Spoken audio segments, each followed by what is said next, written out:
ಒಂದು ಐತಿಹಾಸಿಕವಾದಂತಹ ರೋಡ್ ಶೋವನ್ನ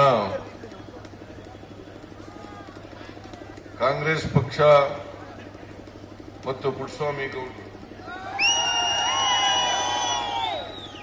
ಇಬ್ಬರು ಸೇರಿ ಶಿವಶಂಕರ್ ರೆಡ್ಡಿ ಮತ್ತು ಪುಟ್ಟಸ್ವಾಮಿ ಗೌಡರು ಇಬ್ಬರು ಸೇರಿ ಭರ್ಜರಿಯಾದಂತ ರೋಡ್ ಶೋವನ್ನ ಏರ್ಪಾಡು ಮಾಡಿದ್ರು. ಕಳೆದ ವಿಧಾನಸಭಾ ಚುನಾವಣೆಯಲ್ಲಿ ಕಾಂಗ್ರೆಸ್ಸಿನ ಅಧಿಕೃತ ಅಭ್ಯರ್ಥಿಯಾಗಿ ಶಿವಶಂಕರ್ ರೆಡ್ಡಿ ಅವರು ಸ್ಪರ್ಧೆ ಮಾಡಿದ್ರು. ಪಕ್ಷೇತರರಾಗಿ ಪುಟ್ಟಸ್ವಾಮಿ ಗೌಡರು ಕೂಡ ಸ್ಪರ್ಧೆ ಮಾಡಿದ್ರು. ಅಂತಿಮವಾಗಿ ಪುಟ್ಟಸ್ವಾಮಿ ಗೌಡರು ಕಳೆದ ವಿಧಾನಸಭಾ ಚುನಾವಣೆಯಲ್ಲಿ ನಿಮ್ಮಿಂದ ಆಯ್ಕೆಯಾಗಿ ಈಗ ಶಾಸಕರಾಗಿದ್ದಾರೆ. ಒಂದು ಆರೋಗ್ಯಕರವಾದಂಥ ಬೆಳವಣಿಗೆ ಏನಪ್ಪಾ ಅಂತಂದ್ರೆ ಶಿವಶಂಕರ ರೆಡ್ಡಿಯವರು ಮತ್ತು ಪುಟ್ಟಸ್ವಾಮಿ ಗೌಡರು ಇಬ್ಬರು ಒಟ್ಟಾಗಿ ನಮ್ಮ ಕಾಂಗ್ರೆಸ್ನ ಅಭ್ಯರ್ಥಿಯಾದಂಥ ರಕ್ಷಾರಾಮಯ್ಯನವರಿಗೆ ಬೆಂಬಲಿಸ್ತಾ ಇರ್ತಕ್ಕಂಥದ್ದು. ಹಾಗಾಗಿ ಇಲ್ಲಿ ಗೌರಿಬಿದನೂರು ವಿಧಾನಸಭಾ ಕ್ಷೇತ್ರದಲ್ಲಿ ರಕ್ಷಾರಾಮಯ್ಯನವರಿಗೆ ಸುಮಾರು ಎಷ್ಟು ಲೀಡ್ ಕೊಡ್ತೀರಿ ಶಿವಶಂಕರ್ ರೆಡ್ಡಿ ಪುಟ್ಟಸ್ವಾಮಿ ಗೌಡ್ರೆ?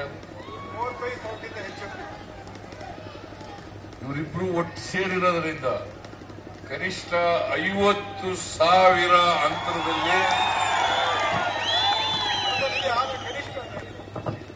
50,000 ಅಂತರದಲ್ಲಿ ಗೌರಿಬಿದನೂರಿನಲ್ಲಿ ನಮಗೆ ಮತ ಬರ್ತದೆ ಅಂತಕ್ಕಂಥ ವಿಶ್ವಾಸ ಬಂದಿದೆ ನನಗೆ.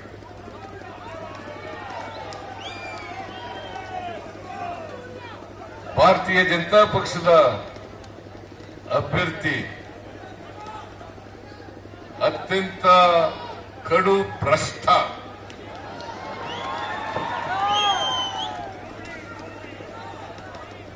ಅವರು ಮಂತ್ರಿಯಾಗಿದ್ದಾಗ, ಆರೋಗ್ಯ ಮಂತ್ರಿಯಾಗಿದ್ದಾಗ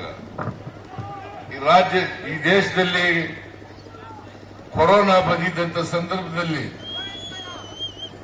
ಇವರು ಯಡಿಯೂರಪ್ಪನವರ ಸರ್ಕಾರದಲ್ಲಿ ಈ ಆರೋಗ್ಯ ಇಲಾಖೆಗೆ ಬೇಕಾದಂತಹ ಸಾಮಗ್ರಿಗಳನ್ನು ಕೊಂಡ್ಕೊಳ್ಳೋದ್ರಲ್ಲಿ ಹೆಚ್ಚು ಭ್ರಷ್ಟಾಚಾರವನ್ನ ಮಾಡಿದ್ರೆ ಅದು ಬಿಜೆಪಿಯ ಅಭ್ಯರ್ಥಿ ಅಂತಕ್ಕಂಥದನ್ನ ತಾವೆಲ್ಲ ತಿಳ್ಕೋಬೇಕಾಗ್ತದೆ. ಅದಕ್ಕಾಗಿ ಅವರು ಹೆಚ್ಚು ಭ್ರಷ್ಟಾಚಾರವನ್ನ ಮಾಡಿದ್ರು ಅನ್ನೋ ಕಾರಣಕ್ಕೋಸ್ಕರ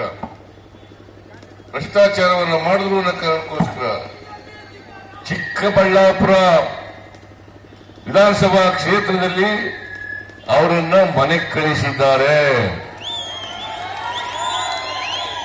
ಈಗ ಇನ್ಫ್ಲೂಯೆನ್ಸ್ ಮಾಡಿ ಲೋಕಸಭೆಗೆ ಮತ್ತೆ ಸ್ಪರ್ಧೆ ಮಾಡಿದ್ದಾರೆ.